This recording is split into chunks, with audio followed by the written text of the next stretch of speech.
আসসালামু আলাইকুম, সবাই কেমন আছো? আশা করি সব ভালো আছে। আমি এই যে ফুড খাবার তৈরি করছি, এই গম ভাজছি, তোমাদের সাথে একটু শেয়ার করলাম।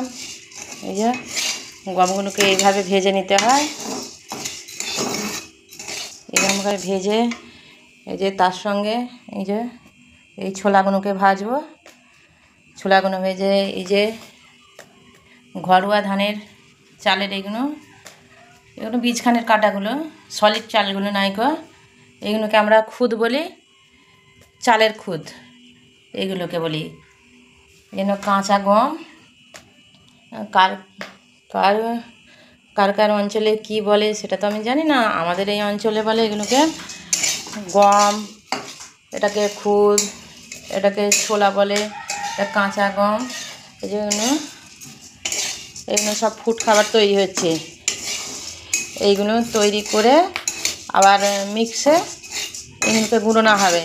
আমি দেখাচ্ছি, ভাজা হয়ে গেলে তোমাদের সঙ্গে শেয়ার করছি। আবার এই যে দুধটাও এই ছাতুটা করবো বলে ফুড খাবারটা তৈরি করার সময় দুধটাও নিয়ে এসেছি। দুধটা একটু ছানা করবো, ঘরোয়া ছানা তৈরি করবো। ঘরোয়া ছানাটার বেশি উপকার, দোকানে অতটা খাস হয় না, দোকানের ভেজাল হয়। আর এটা আমরা ঘরে তৈরি করব। ঘরে তৈরি ছানার খুব সুন্দর স্বাদ লাগে, খেতে ভালো লাগে। এটা তো কোনো মেডিসিন দেওয়া হচ্ছে না, এটা লেবু দিয়ে কাটানো হবে। ছানার পাউডারও পাওয়া যায়, পাউডারের থেকে লেবু দিয়ে কাটালে সেই ছানাটা খুব খেতে টেস্টিং হয়। এই যে ভাজা হয়ে গেল ফুড খাবার, এবারে গুঁড়ো হবে মিক্সে। এই যে ছোলা ভাজা হলো, এটা গমটা ভাজা হলো, এটা চালটা ভাজা হয়েছে। এই যে বললাম যে ঘরে তৈরি করা ছানা, ঘরে তৈরি করব। যে এই তো লেবু দিয়ে, লেবুর রস এরকম নিংড়ে করেছি। পাউডার পাওয়া যায়, পাউডার দিই না কো, পাউডারের থেকে কুদরতি জিনিস দিয়ে তৈরি করা ভালো, সেই জন্যে। আর এই ফুড খাবার ঘরেই তৈরি করেছি। এই যে বয়স্ক মানুষ খাবে, ও খেতে পারে না চিবিয়ে, সেই জন্যে করেছি। বাচ্চারা যে খাবে তার জন্যই ভালো উপকার। একটু গুলে লেবুর রস দিয়ে এগুলো খেলে খুব ভালো লাগবে। এবারে চলো গুঁড়োবো, দেখাচ্ছি কেমন করে গুঁড়াচ্ছি। গুঁড়ে কৌটোয় সব করে রেখে দিতে হবে। এবার যখন যেমন লাগবে, যার যখন, তখনই নিয়ে খেতে পারবে। মিক্সে এবারে গুঁড়ানো হচ্ছে।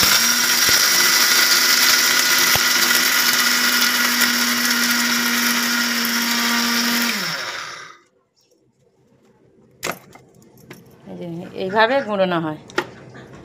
এগুলো গুঁড়ে এবারে চায়ের সাথে কিছুর সাথে খাবে।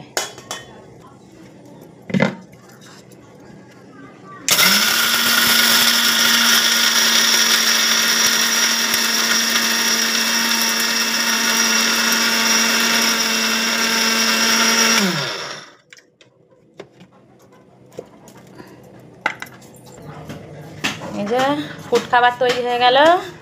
এগুলো খেলে প্রচুর উপকার।